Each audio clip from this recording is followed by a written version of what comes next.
Hi అండి, welcome to my channel. ఈ కాకరకాయ ఫ్రై మాత్రం మీరు తప్పకుండా ట్రై చేయాలి. టేస్ట్ అయితే చాలా చాలా బాగుంటుంది, అందుకే చెప్తున్నాను. వీటినైతే మేము బుడ్డ కాకరకాయలు అంటాము. నేనైతే వీటిని 1/4 కిలో తీసుకున్నాను. ఒక్కొక్క కాయని 3 ముక్కలుగా కట్ చేసి తీసుకున్నాను. ఈ కాకరకాయలు అయితే పల్లెలలో పొలాల గట్టున దొరుకుతాయి. ఇప్పుడైతే కూరగాయల మార్కెట్లలో కూడా దొరుకుతున్నాయి. ఈ కాకరకాయ ముక్కలు చేదు లేకుండా ఉండడం కోసం కొద్దిగా పసుపు, ఉప్పు వేసుకొని కలుపుకొని పక్కన పెట్టేసుకోవాలి. ఇలా చేయడం వల్ల కాకరకాయలో ఉన్న నీళ్ళన్నీ బయటికి వచ్చేస్తాయి. ఇప్పుడు మెయిన్ మనం ఈ ఫ్రైలోకి పొడిని ప్రిపేర్ చేసుకోవాలి. వేపించిన పల్లీలు, వెల్లుల్లి, ఉప్పు, కారం, చింతపండు కొద్దిగా. చింతపండు వేయడం వల్ల కాకరకాయ ఫ్రై టేస్ట్ అయితే చాలా చాలా బాగుంటుంది. చింతపండు మాత్రం మిస్ కాకుండా వేసుకోండి.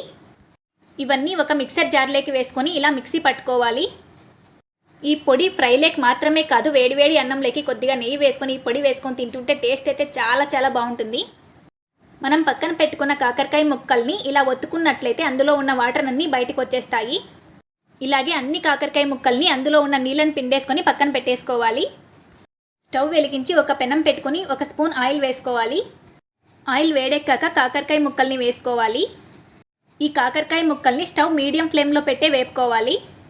కాకరకాయ ముక్కలే కాదు, వేరే ఏవైనా సరే ఆయిల్లో ఫ్రై చేసేవి హై ఫ్లేమ్లో ఫ్రై చేస్తే ఏమవుతుందంటే పైన మాత్రమే వేగుతాయి, లోపల పచ్చిగుంటాయి. మనం తక్కువ ఫ్లేమ్లో ఫ్రై చేసుకోవడం వల్ల లోపల వరకు బాగా ఫ్రై అవుతాయి. కాకరకాయ ముక్కలు వేగాక వాటిని పక్కన పెట్టుకోవాలి. తర్వాత అదే ఆయిల్లో 1/2 స్పూన్ ఆవాలు, 1/2 స్పూన్ జీలకర్ర, 1/2 స్పూన్ ఉద్దిపప్పు కూడా వేసుకోండి. ఉంటే 1/2 స్పూన్ శనగపప్పు కూడా వేసుకోండి. ఇవి కొంచెం ఫ్రై అయ్యాక కట్ చేసుకున్న ఉల్లిపాయల్ని వేసుకోవాలి. కొద్దిగా కరివేపాకు కూడా వేస్తున్నాను. ఉల్లిపాయల్ని ఒక 2 నిమిషాలు వేపినట్లయితే కొద్దిగా కలర్ చేంజ్ అవుతాయి. ఈ కాకరకాయ ఫ్రైలోకి ఎంత ఎక్కువ ఉల్లిపాయలు వేసుకుంటే అంత టేస్ట్ బాగుంటుంది. ఈ ఉల్లిపాయలు వేగిన తర్వాత మనం ఫ్రై చేసుకుని పక్కన పెట్టుకున్న కాకరకాయ ముక్కల్ని కూడా వేసేసుకోవాలి. నేను స్టార్టింగ్లోనే కాకరకాయ ముక్కలకి ఉప్పు వేశాను కదా, అందుకే మళ్ళీ వేయడం లేదు. కొన్ని రకాల కాకరకాయలు చేదు ఎక్కువగా ఉంటాయి. అలాంటి కాకరకాయల్ని చేదు తినలేని వాళ్ళు ఏం చేస్తారంటే కాకరకాయ ముక్కల్ని ఉప్పు, చింతపండు వేసి 1 విజిల్ వచ్చే వరకు కుక్కర్లో ఉడికించుకోండి. అలా ఉడికించుకోవడం వల్ల చేదు మొత్తం వెళ్ళిపోతుంది. ఇప్పుడు నేను చేస్తున్న చిన్న కాకరకాయలు అయితే అస్సలు చేదు లేవు. మనం మిక్సీ పట్టిన ఈ పొడిని వేసుకున్నాక ఈ పొడి కాకరకాయ ముక్కలకి పట్టేలాగా 1 నిమిషం వేపుకుంటే సరిపోతుంది.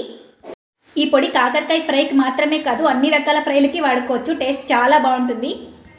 ఈరోజు నేను చేసిన ఈ కాకరకాయ ఫ్రై అయితే టేస్ట్ చాలా చాలా బాగుంది. మీరు తప్పకుండా ట్రై చేయండి. థ్యాంక్స్ ఫర్ వాచింగ్ అండి. మీకు ఈ వీడియో నచ్చినట్లయితే ప్లీజ్ లైక్ చేసి నా ఛానల్ని సబ్స్క్రైబ్ చేసుకోండి. బాయ్ అండి.